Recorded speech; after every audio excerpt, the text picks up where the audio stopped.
The Fishing Lure Encyclopedia, Sinking Pencils. The sinking pencil is the lure that completely shatters the surface-only boundary.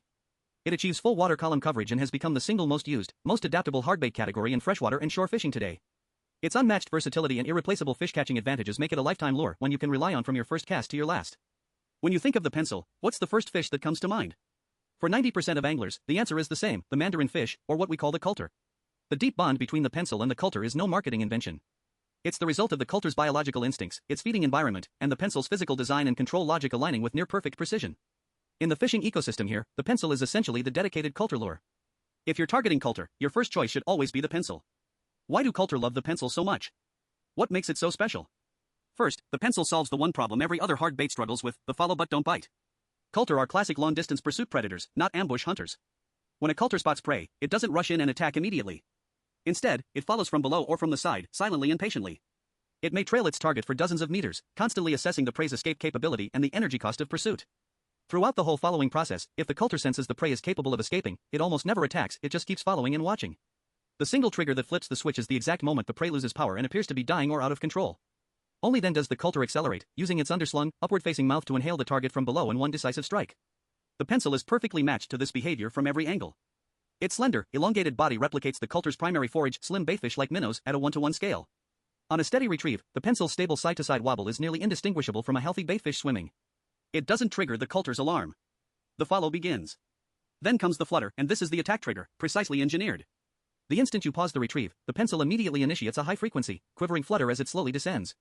This moment, this exact transition, is the attack window the coulter has been waiting for through dozens of meters of following. 90% of coulter strikes occur during this flutter.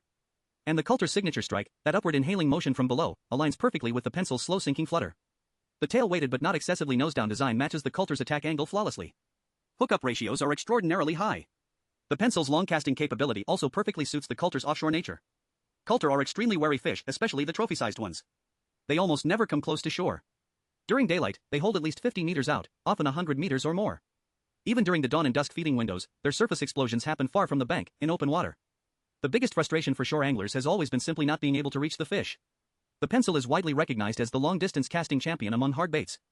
Its slender, streamlined body shape reduces air resistance by at least 30% compared to similarly weighted minnows. The internal weight transfer system dramatically improves casting distance. Add to this the pencil's full water column controllability, perfectly covering all the depths coulter use, and you can see why, in a shore fishing-dominated ecosystem, the pencil has become the irreplaceable centerpiece of coulter fishing. So what's the difference between a pencil and a minnow? What about sinking pencils versus floating pencils? The absence of a diving lip is the fundamental design difference from a minnow. Without a pressure-generating lip, there's no fixed diving force and no forced action. The lure's movement is entirely determined by its body weighting, fluid dynamics, and the angler's control. The slender, streamlined body, with at least 30% less wind resistance than a minnow of the same weight, is the foundation of its long-distance casting performance. But the internal weight transfer system, that is the soul of the pencil. Inside the lure body, a high-density tungsten weight slides freely along a track. During the cast, inertia drives this weight to the tail of the lure, and the pencil flies like a bullet, stable, aerodynamic, massively increasing both casting distance and wind resistance. This is what makes the pencil the undisputed distance king. And then there's the flutter, a word you can't escape when talking about pencils. The flutter is the pencil's killer feature. On the free fall, the lure's weighting and fluid dynamics create a rapid, high-frequency side-to-side quiver during the descent, perfectly replicating the natural action of an injured, dying baitfish sinking through the water column. The vast majority of strikes happen during this pause and fall phase. Against finicky, low-activity, pressured fish, the flutter outperforms every other hard bait by a wide margin. On a steady retrieve, the pencil maintains a stable side-to-side wobble with subtle up and down oscillation, natural and understated, never triggering suspicion from wary predators. Even a complete beginner doing nothing but a straight retrieve can consistently catch fish. In this video, I'm not going to overwhelm you with fancy techniques. I'm giving beginners the two simplest, most effective actions, the steady retrieve and the pause and flutter. This is the most direct path to getting your first fish. First, you absolutely must know your pencil sink rate. This is the foundation of depth control and snag avoidance. Ultra-slow sink models take 3 to 7 seconds per meter. Standard slow sink models take 1 to 3 seconds per meter. Long-cast fast sink models take half a second to 1 second per meter. Every brand and model is slightly different, check the packaging specs or ask the seller. Now let's get to the techniques. The beginner's foundation, the steady retrieve. After the cast, let the lure sink on a countdown to your target depth. Then maintain a consistent retrieve speed with the line taut, no additional rod action. The lure advances at a fixed depth with an even, subtle side-to-side wobble. The presentation is fluid and natural. This simulates a healthy baitfish cruising steadily at a specific depth, completely non-threatening, never spooking cautious predators. It works in every scenario. This is where every beginner should start. It's ideal for searching large areas when you don't know where the fish are holding or how active they are. Even if this is the only technique you ever learn, you'll still catch plenty of fish. Now the highest percentage technique, and the one I most recommend beginners practice, the twitch and pause. After the cast, let the lure sink to your target depth. Give it a short twitch, reel in 3 to 5 turns, then stop, pause for 2 to 5 seconds. Repeat. On the retrieve, the lure swims with a natural wobble. The instant you pause, that forward momentum dies and the lure enters its signature dying flutter state, a subtle, high-frequency side-to-side quiver as it slowly sinks.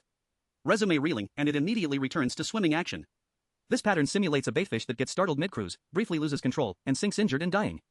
It perfectly triggers the predatory instinct to strike a vulnerable target that has lost its escape ability. 4 essential rules when fishing this technique. 1. Rhythm is everything. The simpler the action, the more effective it is. Most pencil catches come from this basic retrieve and pause. Fancy techniques are for niche situations. More complexity doesn't equal more fish. 2. Match your action to the fish's activity level.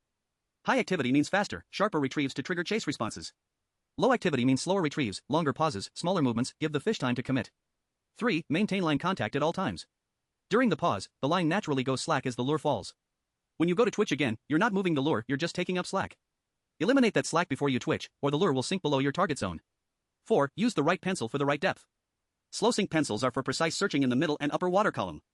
Fast sink and long cast models are for deeper structure and bottom-oriented fishing. Don't mix them up. If the sinking pencil fascinates you and you want to unlock your culture game with it, save this video and review it before your next trip. Any questions about sinking pencils or anything else you want to learn about fishing, drop them in the comments. I'll answer every single one.